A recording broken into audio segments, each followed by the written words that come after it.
Welcome to Human Risk, a podcast dedicated to the understanding of human behavior as a risk. Here's your host, Christian Hunt. Hello, and welcome to the fourth episode of the Human Risk podcast. Now, this time round, I'm going to try and answer the question that I'm asked more frequently than anything else. How do you do this in practice? In other words, how can we use behavioral science to help mitigate human risk? My guest on this episode, Ricardo Pellafone, is better qualified than most to help answer it. He's the founder of the Broadcat, a compliance design company that uses behavioral science to help support companies in delivering their compliance objectives. Now, not only is Ricardo one of the most innovative thinkers in this space, he's also incredibly entertaining. And this episode was such a lot of fun to record. I hope you enjoy it as much as we did putting it together. Delighted to welcome Ricardo to the podcast. Thanks for joining us. Thank you for having me. I'm excited to be here. One of the things I think is really intriguing about you is your job, because you are a compliance designer. And I'm fascinated by what that means. Yeah, thank you. We like to say we are the best and also only compliance design firm. So we really have nailed the niche. So you can think of it like, so there's this broader discipline of legal design, which is all about like, how do we make the law accessible and more human focused and easier for folks to understand and process and just generally more useful. The majority of that work really focuses on things like contracts. Now, within our vertical within that, in the compliance design or little piece of that is focusing on how do we address that last piece of the compliance puzzle, which is the human facing piece. So when you need to transmit information to someone that you can, and you've got this risk that you can't eliminate through controls or software or some other type of structure, and you need a human to make a decision about it, how do you present information to them in a way that is maximally useful? So it's a lot of user experience type stuff, although most of our work is not online, it's offline. Sometimes we'll refer to it as like manual UX, but it's a lot of that discipline of how do we make this complex information accessible to someone whose job is not compliant. And that for me is absolutely intriguing because this goes to the core of my human risk proposition, right? Which is that people are going to do dumb stuff. We need to help them not do dumb stuff and we need to prevent that. And the methods that traditionally have been used have relied on a kind of logical presumption about human behavior. So if I write something in a really long policy, people will read the policy, they will understand it. And because it's in a policy, they will comply with it. Yeah. And what I love about your approach to it is sort of you're looking at it and going, well, people don't behave like that. Yeah. Even lawyers don't behave like that. I mean, I think that's the part that is very funny to me is that, so this is I'm a lawyer by training. This is a very like legal top-down approach, but like lawyers don't do this either. And there's this weird presumption that like people will read all this stuff. Oh, yes, you do that when you're, and so lawyers do that when they're practicing law, but that's because they're getting paid to read it by the hour. And so there's this presumption, and a lot of us in the compliance field who are attorneys came from a litigation background where it's like you are writing something and the person on the other side is being paid to read it.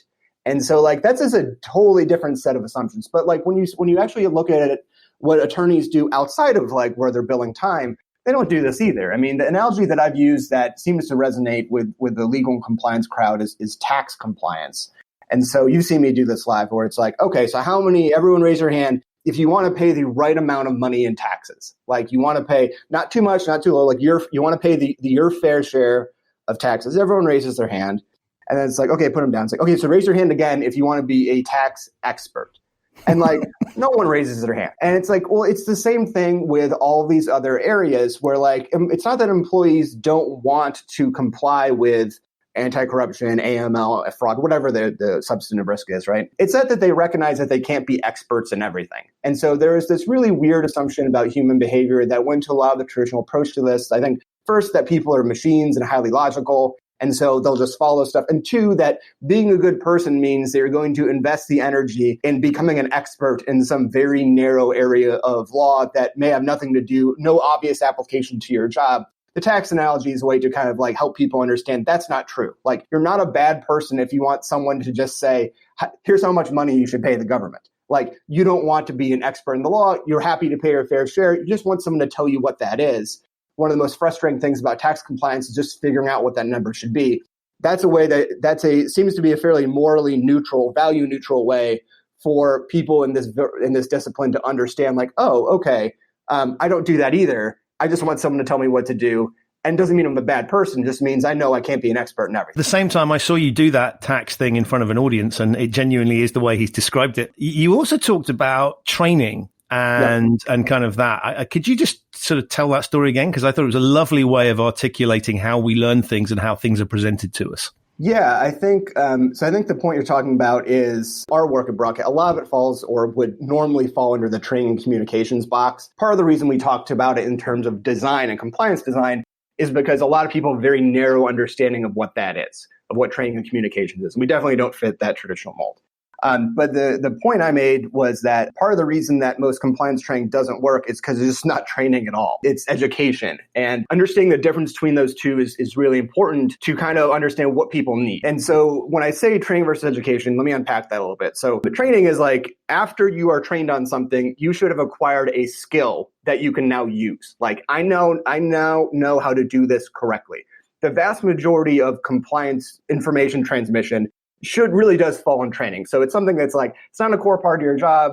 You just need to know how to do it the right way. Fine. Education, on the other hand, is where you need people to have a very flexible understanding of abstraction, like frameworks, logic, like kind of like logical trees, the way for them to be able to like apply it to new situations. That's really small. That applies to largely a small subset of your control personnel. So your compliance team itself needs that understanding. Some of your folks in audit and finance and HR probably do as well, and commercial legal. But that's very narrow. The vast majority of people just need to know how to do their job correctly, which is just training. But historically, no one does any of that. All they do is education. So it's just they try and like explain what the law is to people or what the risk is to people, or even more abstract, a very high level like value to people, like integrity, which is like, there's nothing wrong with that. It's just like, what does that mean when you have an invoice from a third party sales agent in Russia? Like, what is integrity? Like, how do you apply it to that, reviewing that invoice, right? That's what training actually does, is it answers that question. Pretty much no one right. does that. And especially, and a lot of this comes from vendor business models, but especially a lot of the work that's been done to date in this space is online, e-learning, and that's almost exclusively education, where it's training people. And the reason why people hate it is because there's no bearing on their life. And so there's no obvious application. What does this mean for me in sales and marketing and engineering? I don't know. And historically, I think this is, and I don't know if this isn't as common on your side of the risk spectrum as it is in mine, but the way this was often addressed was the aphorism of, well, the business owns compliance. And so it's basically, we'll just tell them about the FCPA or the UKBA, and then like, they'll figure it out, which like, no, they won't. Like they never have. If they did, you wouldn't need in-house compliance teams at all. Like you would just, this is one of the jokes that we've done where it's like if your sales team was going to like figure out how the UKBA applied to like what they do, then you wouldn't need in-house compliance people. Your general counsel would just forward like the latest update from your outside counsel and be like, "Here you go, guys, figure it out." Right. Like, this is not going to happen. They have a day job, and it's very reasonable for them not to figure that out because it's not their job. That's literally the job of the in-house. I'm always struck by the absolute irrelevant stuff that gets pushed onto people. There are examples where when I was in financial services, my assistant would do training on the Volcker rule. Right, which for those people listening that aren't in the banking sector, it's basically a highly complicated, highly specific set of regulations designed to deal with crises in the banking industry. But it covered a whole load of stuff that was never relevant to her. And I sort of sit there and go, if you're presenting these people with topics that don't even sound interesting, that are not relevant to their data, then they're going to switch off, period, for all pieces of training that come, because it's coming out of the dull machine that does not understand them. And I quizzed someone and said, well, why does my assistant have to do Volcker training? Well, the answer came back, everybody's got to do it because we've told the regulator that, which is possibly the most stupid regulatory commitment anyone's ever made. But it's also really silly because it doesn't help mitigate the risk. And actually, I looked at it and went, why don't we scrap that requirement for her? And she can instead focus on doing phishing training and the kinds of things that are relevant to her job, where if somebody's trying to get into a bank and trying to get information, then actually the administrative assistance is a really key point because they're doing much more extra. So let's double down on that stuff, make them do even more, but talk to them about real life situations they're in. I loved your sort of expose. It is exactly it's that sort of organizationally convenient approach that means we will tick the box organizationally and the people will somehow sort it out because that's what they've always had to do. Yeah. And I love that story because I think that's so salient to understanding why this is something that non-compliance folks, so like all the other business people, hate so much. And I think a lot of the solutions that have been proposed to this are like formats, like, okay, now it's going to be interactive and now it's going to be, they're going to have videos and like there's going to be like AR and VR, and be like, no, none of that is the problem. The problem is the same session you and I are talking about. So one of the other questions that I got was it was about like the woman asked a question about how do you train all these people? And I was like, well, you don't. Like, what kind of like, unless you're like, there are very few organizations where everyone presents the exact same amount of risk. It's like basically very small professional services firms are that's it. If you've got like a 20-person law firm or accounting firm, everyone there is going to be about the same level of risk. But like none of the people who are having this conversation about compliance training in a big complex organization, the fact that there's a delegation of authority of how, and this is where having a legal background and at least like really understanding how governance and like responding to superior works is really important to be like, oh wait, we don't need to train the people who have no authority to do anything on all of these things. Like the corporate governance structure takes care of mitigating that risk to the enterprise. And I think there's so much time spent on this all employee code of conduct training, and it is the least valuable thing people do, like by far. Like anything you can give to every single employee is too high level to be relevant to any individual employee. And to your point you made about your system, this is what I think was so great about the story you told, is that like it hurts everything else that you do. Right. And the way I've sometimes described this to people is like, okay, so like there's always that one team at your company that sends out way too many emails and like they're not targeted. And like it's like HR or IT or someone, and so often it's internal comms as well. Yeah. And what do? You learn to ignore it, and you learn to be like, if it's really important, they're going to follow up like 10 times, but otherwise you learn to ignore it. And like that can't be the compliance team. Like the work is like way too important for that, and that requires a lot more thought into like what goes out to whom. And one of the big messages we promote to people, and we've really seen people really just like embrace this. It's still early, but I think people really warmed up to the idea of it's very exciting that like, don't train everybody. Train a much smaller group of people in a much more targeted, much deeper way, because that's how risk actually appears in an organization. I mean, just thinking of it from terms of like enterprise liability, which is the job. To my last in-house job, we had like, including contractors, like 100,000 people, and like 500 were director and above. Like those 500 present a gigantically disproportionate amount of risk. Like the risk is not like, it's like not 1/100,000th of it. It's like those 500 are like, that's where the risk is. These are the people that like, and that was one of them. These are the people with the authority to do all the things. And so like, or not do them, right? Or not do them. Yeah, totally. And so like, and so the way you train them should be like, because especially when you're talking about training. So this is again, the last part of it. A lot of what you worry about with your broad employee base, I think is much better addressed with like controls and software and process in like, which are all controls, right? But like all of the type of things that's like by virtue of what they do, they don't have the authority to bind the enterprise. When you're talking to people who have signatory authority, that's where you start getting the human decision-making being really relevant to where like, that's where your training resources should go. If those 500 people get it right, the company's fine. If they get it wrong, but the other 99,500 get it right, you're still in really terrible shape. Like then you have like a Theranos type situation where you have a handful of people at the top bring the whole thing down. And so it's this really interesting thing where I feel like I think a lot of this comes from vendor business models where a lot of compliance training is sold on a per seat basis. And so you get bigger numbers, and you get bigger contracts the more people you train. That's why we don't have this business model, because it definitely doesn't work for us, because we're like, give this to like 10 people. But like those 10 people will make a big difference at the company.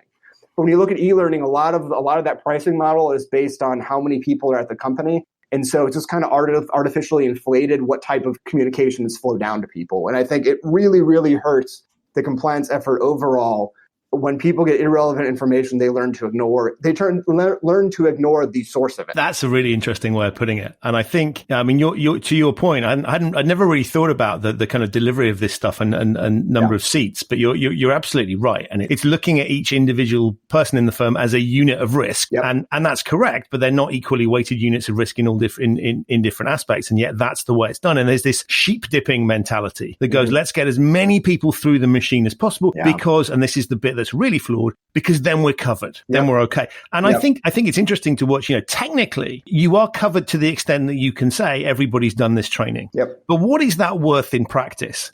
Absolutely nothing, because when it goes horribly wrong, that little tick box thing that you filled in that says every single person did this training doesn't really help you when you're up against it. You've got law enforcement knocking down your door and nobody wants to do business with you because you've just done something disreputable. That's, that is no comfort. And I think there's a lot of people that take comfort from things that have a model of the world that says, if everybody goes through this process, we will have a certain outcome. And it's looking at human behavior like it's a logical thing. I think, where you're at is sort of comparable to what the airlines are doing, right? So they have to do these safety briefings, which historically have been really tedious and really dull. And you sit there and nobody pays any attention whatsoever. And they kind of threaten you a bit and tell you to put your newspapers down and scowl at you if you don't pay attention. But they've recognized that people don't listen. It's actually in everybody's interest for you to listen because it's really useful information if something happens. And so what they've tried to do is to make it more interesting and engaging. Do they always succeed? No. But at least it's a recognition that you have to just not take people as sponges that will just soak up whatever's presented to them. And of course, a sponge has no brain capacity whatsoever. So it's possibly the perfect analogy. And that's why I love the way you talk about this stuff, because I think if we want to stop people doing things we don't want them to do and get them to do the things that we do and get them do it in an engaged fashion, we need to kind of connect with the human. And so the way you articulate stuff is very much around saying, let's start with the end user perspective. What do they need to know? How would they like it to be presented? How are we going to make it clear to them? And I think too, so the airline thing, I always find those videos. So I really like industrial design, which is a weird thing to learn about yourself. But like even before I started Broadcat, when I was still practicing and when I was still in-house compliance, I just really like taking pictures of like street signs and stuff. And so anyway, this turned out to be a really good company to start. I mean, even when I was like a little kid, I remember being fascinated with like just like how information is conveyed in an industrial sense. And so what I think I've always really found airline safety videos and safety protocols very interesting. I think the company that does this really, really great.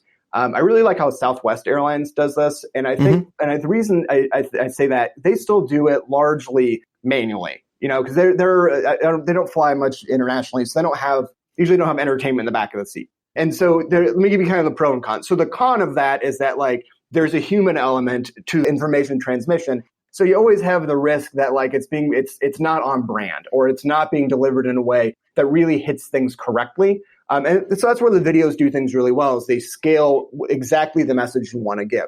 However, if you think of these things as pre-commitment devices, so like you're getting on a plane, like you're agreeing to do this stuff, it's a pre-commitment device, great.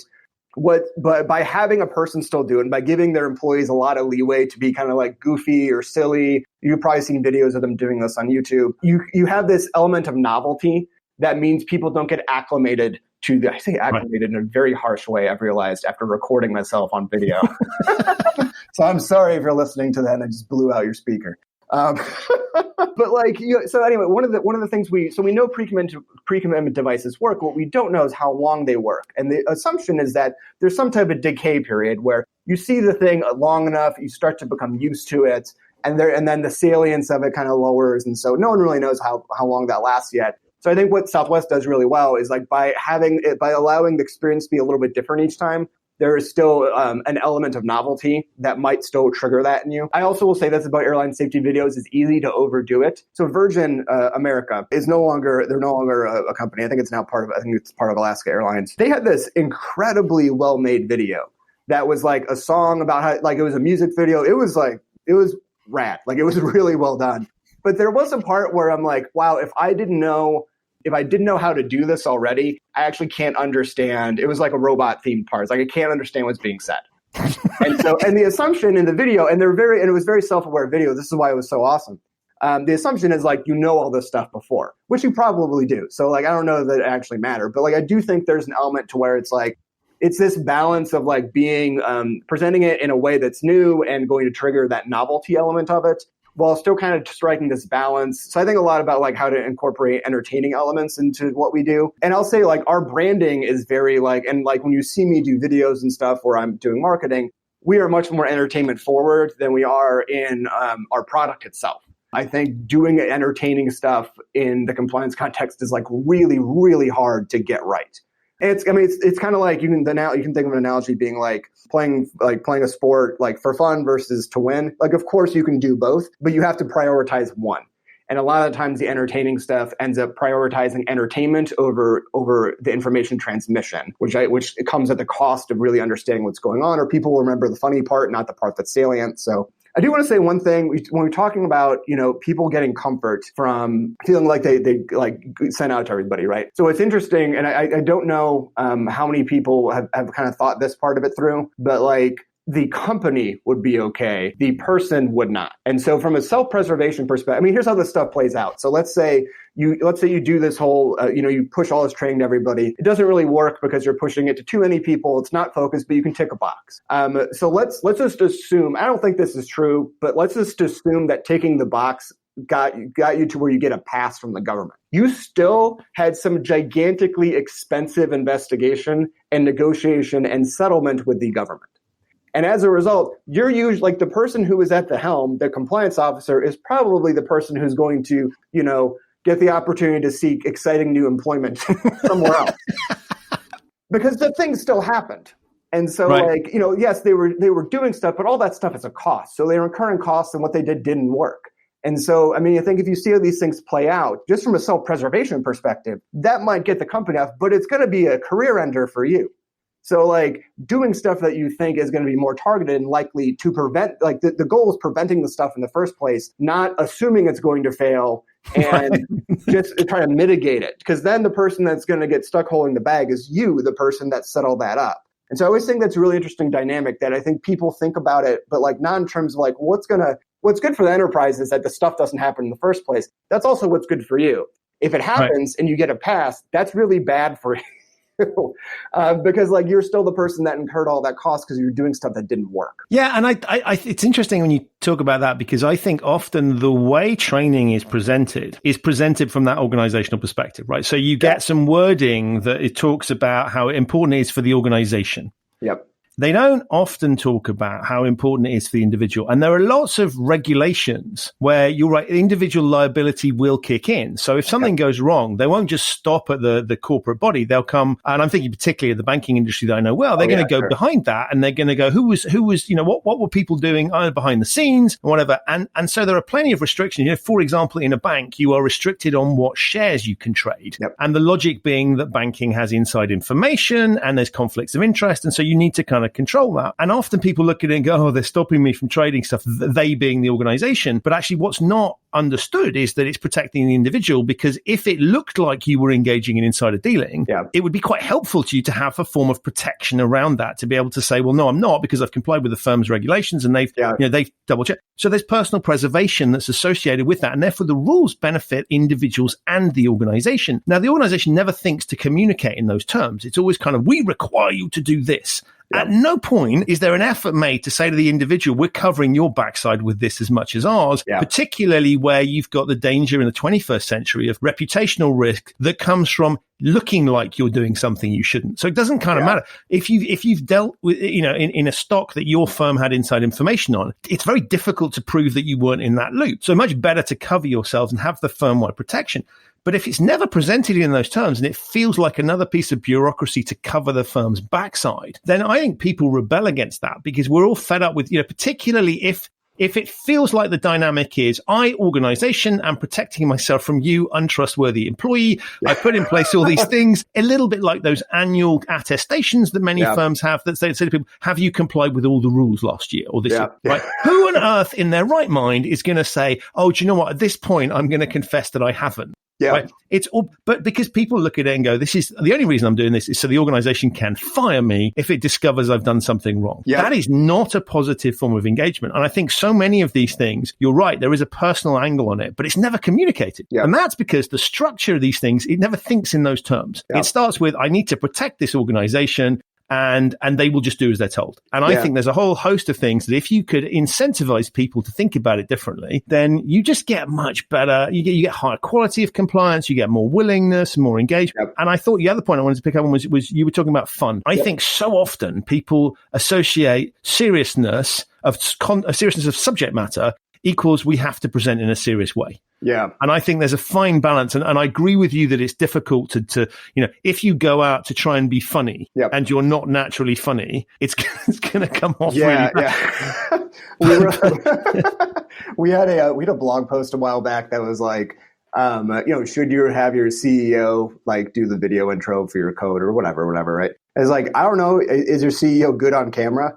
Because like, if they aren't, you shouldn't. Like, it'll be much worse. Like, and not everyone is. Like, it's a skill. And like, some people are really good at it and some people aren't. Some CEOs are really comfortable. Like, maybe they came from a sales background and some are not. Like, maybe they came up through the engineering organization and they are a brilliant technically, but they're not it's not every CEO has to be like the sales guy, like public facing person. Lots of organizations don't want or need that for where they are in their life cycle. Don't have those people be on camera. It'll be really bad. Yeah. So I think some of the not addressing the risk to the person itself. I think a lot of that. So I do think some of that comes from a lawyer perspective as well. And so this is coming where a lot of us get into the field. And this is how I got into the field, through investigations. So I was doing investigations when I was outside counsel. And so like one of the things, and then I was in-house counsel. And one of the things you really have to hammer on when you're doing investigations is like, I am the company's lawyer, not your lawyer. And so whenever you kind of bring up this, like how it protects the employee themselves, it does make a lot of in-house folks very uncomfortable. And I think there's an element to that which is very understandable and probably unavoidable. Now, is there nuance there? Is like, okay, but that, you can like tell people how it protects them without actually making them think that you're going to be their attorney. There's a way to do that. But I think that's where some of that comes from. And I think that makes sense. You also will be surprised at when people think the company's lawyers are their personal attorneys. I'm probably no longer surprised by that, but I was at one point. The other piece that I think is really interesting is trying to strike this balance. And again, this is all like razor's edge stuff, is like, I think a lot about this with some of the stuff that you all just come out with, one of your previous podcast guests. So there's that study that they recently did on codes of ethics and the language that you use. And when you use more of the like we language, people are more likely to cheat because they think they're more likely to be forgiven. Whereas you have that distance, it's a trade-off that you're going to make. I mean, I think there's this trade-off where like people who have the we language are going to feel more positive. I'm totally butchering this, right? But like have more positive associations towards the company or positive sentiment towards it. But they're also more likely to kind of cut corners on things because they believe the organization will be more forgiving of those things. What I think would be really interesting is seeing how that also correlates to people self-reporting or flagging issues early. Like if you think the organization is, and I'm wondering because what I would be curious about is if what happens is people cheat on small things, but they're more likely to report big things. If they feel like it's more of a familial, like we type or organization. But this is why I think the field is actually really exciting. I think it's gotten like this really bad rap. Like I hear a lot of people wanting to talk about ethics over compliance. Between the two problems, I think compliance is more interesting. Like ethics is like, we've known how to create ethical frameworks for like thousands of years, but like no one has figured out how to get people like humans to comply with a rule.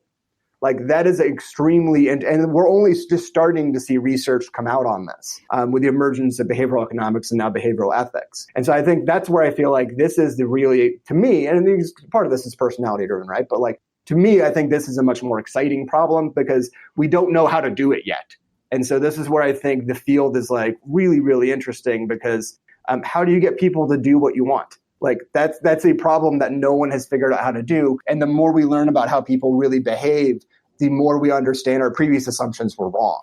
And so I just think it's really cool kind of exploring. This is why I like what I do is just like, how do you get people to do it? Because usually people hear that you run a compliance training company, they're like, I'm so sorry. Like, right. What did you do in a previous life? Right.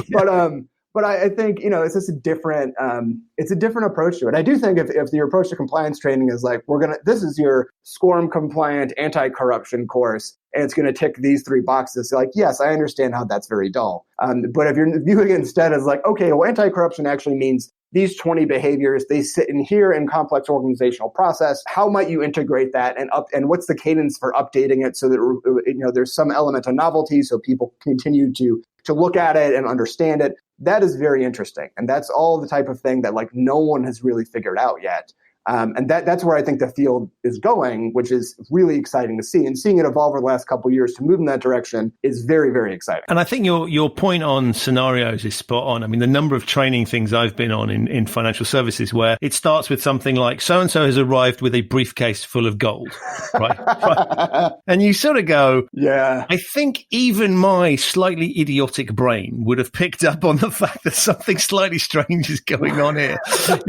And it's kind of, and we've seen it as well with kind of firms responding to the Me Too issue. A lot of people have kind of enforced mandatory training that really looks at ludicrously high level scenarios that are so basic that either the people that are in need of that basic training, is it okay to touch someone without their permission kind of questions? Yep. And you sort of sit there and say, look, if your staff really need that training, then it's not going to work just by presenting in that manner. And for the rest of the population, you are going to irritate the hell out of them by patronizing them and not taking, and even worse in the case of the Me Too stuff is you'll look like you're not taking it seriously because anybody that has got an issue is going to look and go, how's the firm responded? Well, the answer is the firm's done some box ticking, basic training. There is no way on earth they're going to take my complaint seriously. Yeah, no, totally. I am not a fan of time-based requirements for training. So now in the States, we have several states require 2 hours of mandatory harassment training. And there's some other elements like maybe looked into that as well. But like all it does, so I get what people are trying to do. And it's certainly very well intentioned, but we are measuring inputs instead of outputs. Like the right metric, if you want to see if that's happening, is going to be something like, what's the gender makeup at your company? How many women left last year? What's pay parity look like between men and women? Like these are the type of things where you're going, those are output metrics. An input metric, which definitely gives people the sense of ticking the box, is like, well, you did it for 2 hours. And all that does is create a race to the bottom for bad training. Right. And I mean, I can't remember which professor did it, but there's that law review article that came out about a year or two ago where she did an analysis of, I think it's in the Portland Journal, I'm not sure. She did an analysis of, content analysis of law review or harassment training over the years. The conclusion is like it's gotten much worse, and like it's moved in the wrong direction. I think these laws are really unhelpful there. The analogy I've given is like if you want people to, let's say we want everyone to visit like New York. Everyone in the States has to visit New York. That's the goal. And like the law should not be everyone has to spend 2 hours a year trying to reach New York. If you live, because like if you live in New York already, or if you live in Jersey City, like what are you going to do? Just like walk around for 2 hours? Like that, it's just wasted effort. And if you live in California, there's no way you can make it there in time. So what you're going to try and do is find the absolute cheapest way to pretend that you did. And so these laws, I mean, they're, again, very well intentioned, but it's the wrong metric. Again, like we in compliance, we're focusing on inputs instead of outputs. And like that input, I think, really compromised. So essentially, you have these organizations that are doing a really good job at it, and now it's just a cost for them that's not really adding any value.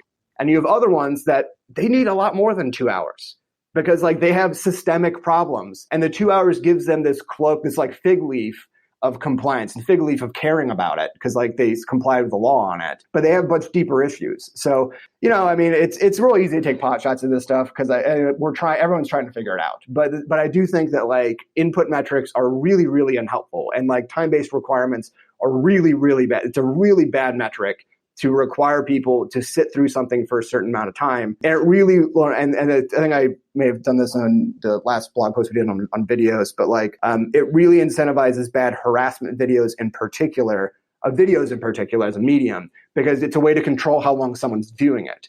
But if you've ever sat through one of these time-based ones where like you have to look at it for 2 hours, it's also possible to get to the end of it and then be like, well, you did it too fast. You have to now look at the end screen for like another 14 minutes. Which is crazy. So it's like, what is this accomplishing? So yeah, I think, I mean, look, everyone's trying to figure it out. I get what people are trying to do with that. I just think I think those laws are counterproductive. I think they give bad organizations the pretense of caring about it, and good organizations, like it's a constraint like I really think check the box annual type training hurts more than it helps. It just gives, because like people know, like they know that like you're doing it in this arbitrary basis. Like, why are you doing it once a year? I don't know, to do it once a year. Like, and so like anytime someone has to do one of those requirements, my advice is like, do it as quickly as possible. And then spend all your time on stuff that works. Like you can't, like, this gets a little bit of media theory, I guess, but like the medium influences the message so much that when you try and load all these things into annual check the box training, it doesn't make the training better. It just makes all those messages look pro forma check the box type messages. And I think that it hurts them. So there's this big trend towards like, let's make all of our annual training more values based. And this makes your values look like you're checking a box to talk about them. It's not, I don't think it's a time to do that. Like that should be woven into everything that you do. The annual training should be like, yeah, we're checking a box because our insurance carrier requires that we do this. But this is certainly not the right format to communicate things we really care about, because it's on this very arbitrary cadence. It's arbitrarily given at some random time throughout the year. That's not the time to go into stuff you really care about. It's time to do it like, if you're going to check a box, do it as cheaply and efficiently as possible. Then spend your time on things that you think might actually work. I went to IKEA recently, and they and it was like I went when it was opening because I wanted to beat the rush. And there's delayed opening, and we're standing outside, and they basically explain that what they had to do was they are required to do an evacuation to test the fire systems, but they can't do it when there's no customers in the store. So I think the store opens at 10. So they basically let the store open for 2 minutes. Right. They set the alarm off. They evacuate the very limited number of customers they have in the store at that point. And so everybody goes out. And they were quite good. They would use smartly. They realized it was irritating people. So they were bribing those of us that were stuck outside with kind of candy and things. Yeah. And part of me was just like, that's a really smart way to deal with the regulation, right? Because you're minimizing the impact on your business. Yeah. You've got a small number of customers. But from an outcomes perspective, it's terrible because what you've rehearsed is evacuating a store with limited numbers of people in it, which is not the same as evacuating a store where you have hundreds of people and you'd have shopping carts and God knows what else strewn across the store. Yep. So there was a little bit of me, and I was, as you were talking, a little bit of me thinking, I think what they've done is really smart in terms of ticking the box. Yep. Is it good rehearsal for if there's a fire? Yep. Probably not. And, right. I'm really torn between those two things, because on the one hand, I totally agree with you. If we're doing something to tick a box, then let's just get it over and done with, and let's focus on doing it seriously. On the other hand, there are things that you have to do to tick a box that have a serious purpose. And I would argue an evacuation rehearsal in a massive, because those IKEA stores are never small, has a really valuable purpose. And there's an example of where the rules, I think, it's very sensible they do that. But the fact that they can get away with that, is an interesting challenge. And I don't know what the solution is. And I think that reinforces your point that it's very easy for us to sit here and go, well, you should do it different. But I also know that the traditional methods definitely don't work. Yep. And so the only way we're going to find out what does is to try some new stuff. And experiment. Yeah, totally. And I think, and to your point, so one part of my critique assumes that the organization wants to take it seriously. And so part of the reason why some of these laws exist is because that's not universally true. Right. No, I do think that some of these tick the box requirements does give bad organizations a fig leaf, where requiring an output metric instead would make that pain point a lot more obvious, Right. But there's also reasons why you can't necessarily get an output metric for everything. So yeah, I'm always and part of this is because the people who are listening to me talk and working with us are people who are trying to take it seriously and figure out the right way to do it. Right. I'm not getting people who are like, okay, we used to, like, now our branding and messaging is so kind of on or tight on this that we very rarely get people who are like, hey, what do you have that's like, we need some check the box annual training and some like stuff that's compliant with the California law, and be like, we are not the people for that. Like, we are, if you were like, okay, so we've ticked that box, how do we actually get this to happen now? That's where we come into play. And so the people that that we market to and that we talk to are the people who are really thinking about, and the in-house side are really ones who really are thinking about this quite deeply. But I also understand that those type of laws don't just apply to them. They apply to organizations that don't care about it too. And, to the IKEA point, safety is a really interesting area to me. I think that it's an area that is like 20 years ahead of most of the white collar corporate stuff. just so far. And I think it's very easy to look at safety and be like, well, yeah, like it's obvious how that stuff would apply. But like, not really. Like safety's mandate at a very high level is like, make sure no one gets hurt. And like, there's a lot of implementations of that. And so I think safety, that field has done such a good job of breaking it down to like, stand here, don't put your hand in this thing, evacuate on this cadence, like, and collecting data on that. And I think that's where we're going in these other compliance areas, you know, corruption, AML, privacy, whatever it is. It's just, you know, conceptually, it's because it doesn't happen in kind of like 3D space the way safety does. Right. But it actually does. Like, I mean, that's the thing. Like, it doesn't obviously happen that way. It does when you start breaking it down into like, right, bribery is not just suitcases full of cash. It's accounts payable. And it's what goes into contracts, and like it's like what happens in the travel system. Like it does happen in the real world. This is like not quite as easy to understand as like that person's hand got chopped off. And there's a longer lag time between the thing happening and the problem becoming apparent. Right. That's a lovely articulation. And look, we've kind of skirted through Broadcat. Do you want to just talk to people around that? I mean, how did you, well, I guess let's start with, how did you think about setting up a compliance design company? Yeah. Not the kind of natural thing for a lawyer to ever do. And it's unusual. And that's why I love meeting you. That's why I wanted to get you on the podcast, because it's an unusual thing. I think one thing that's really helpful about starting a company is having no business background or understanding. So like your naivete is just like, yeah, this is going to work out. Like, I got 2 words for you, my friend: Fire Festival. We're like, what could go wrong? What could go wrong? This seems like a thing. No, so like my background, I'm an investigator by background. And so that's why it's part of the reason why our approach to training is so different is like, I've got a law degree. I've also have a degree in psychology, but it really came to this from the background of like, I was a person that as outside counsel doing special, like investigations for special committees of boards of directors, usually in like derivative suit type stuff. So I've got governance, kind of that governance perspective, and then went in-house first in the Middle East and then in California, running global compliance investigations for companies. And kind of what led to Broadcat was like, woof, like I've done investigations in all these different contexts, and like the type of stuff, and like that's like a bad way to solve problems. And what I find is really interesting is that companies, and this is true, I think, worldwide, companies will give your investigations team like a blank check. And like that is the worst way to solve problems. I mean, it's like not investing in fire extinguishers because it's just like cheaper to keep rebuilding all the buildings. Like that is a crazy way to run it. To have your investigator is not the problem solver. Like, I mean, I was just like, I love that. We've got some really qualified fire inspectors here. We're going to find out what happened. Don't worry about that. Yeah. No. And so like, and training in particular, it just like, so part of the gap that I was seeing and lots of other people were seeing, I think, was that the type of training that's done is just like, it gets up to the point where people kind of understand, even when it's done really well, people kind of understand the concept of like, oh, antitrust is bad. I shouldn't try and force down this pricing on whatever. But like actually applying it to a specific situation in their job is lost on most people. And that skill set of applying an abstract framework to a fact pattern is like what they beat into you in law school. So like when they talk about, and I don't know if this is a thing over there in the States, that's like, well, law school is really about learning to think like a lawyer. Like that's what they mean.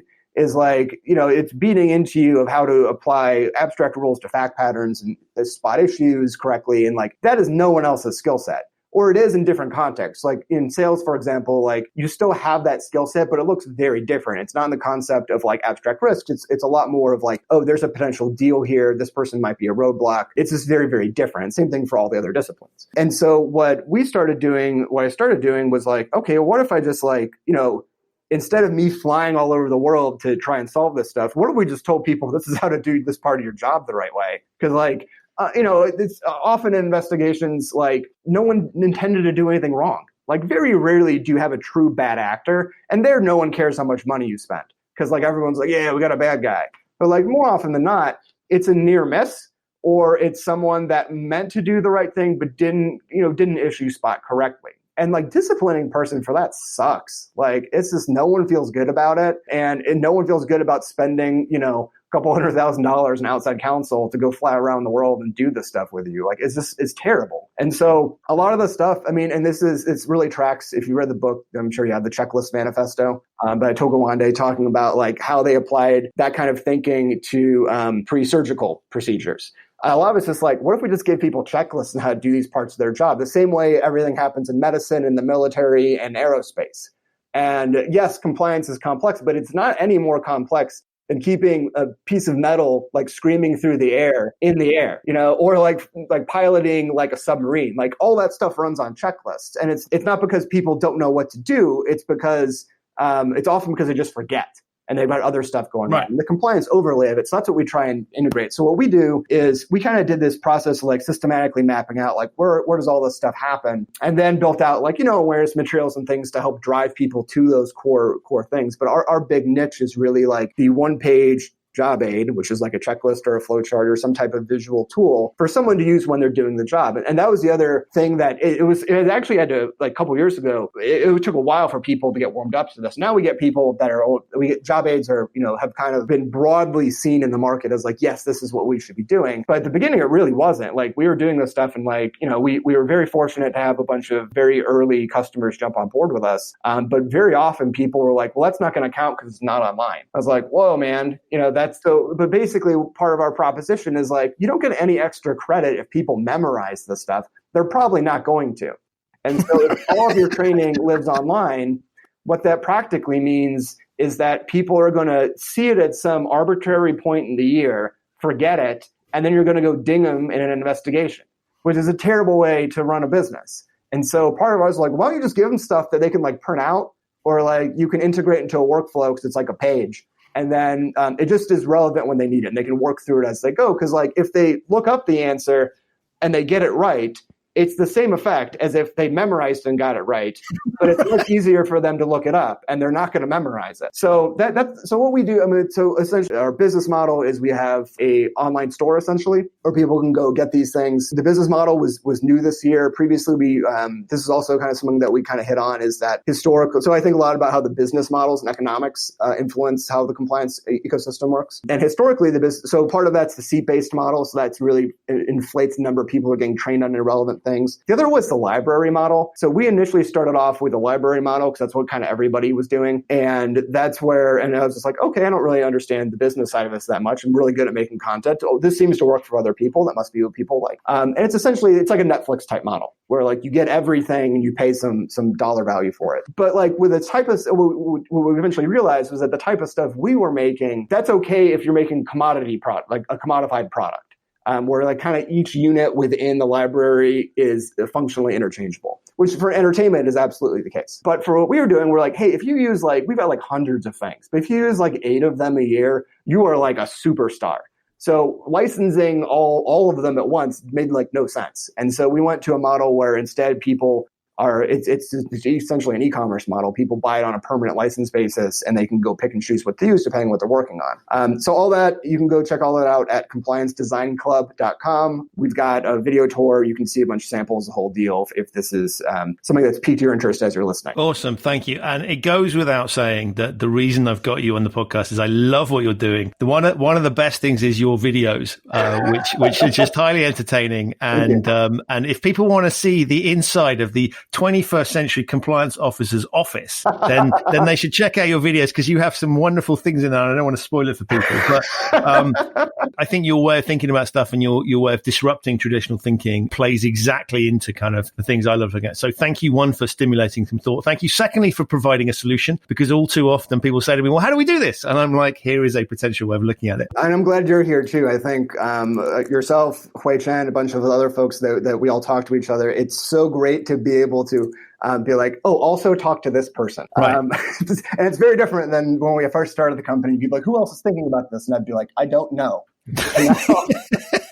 And there is something weird in psychology, right? We know this, right? We love copying what other people do. Social proof, exactly. Oh. And so if no one else is doing it, you're the kind of weirdo who's putting out some straight. So you need enough traction with these things. And I think, as you say, there's enough people thinking in these terms. So look, thank you so much for putting on the podcast. It's been a huge pleasure. Thank you. Thank you for having me. So that's it for another Human Risk podcast. My huge thanks to Ricardo for appearing on the podcast and to you for listening. If you want to find out more about his company, The Broadcat, go to thebroadcat.com and you can find out about his Compliance Design Club. Do make sure while you're there that you sign up to his weekly newsletter. It's genuinely one of the highlights in my inbox when I see it, always informative and entertaining. If you've come to this podcast for the first time and you want to subscribe, it's called the Human Risk Podcast, and you'll find it wherever you get your podcasts. If you want to find out more about human risk, go to human-risk.com. There you'll find links to my fortnightly newsletter and to video blogs and other resources that are of interest. Thank you so much for listening. I'll see you very soon on another Human Risk Podcast.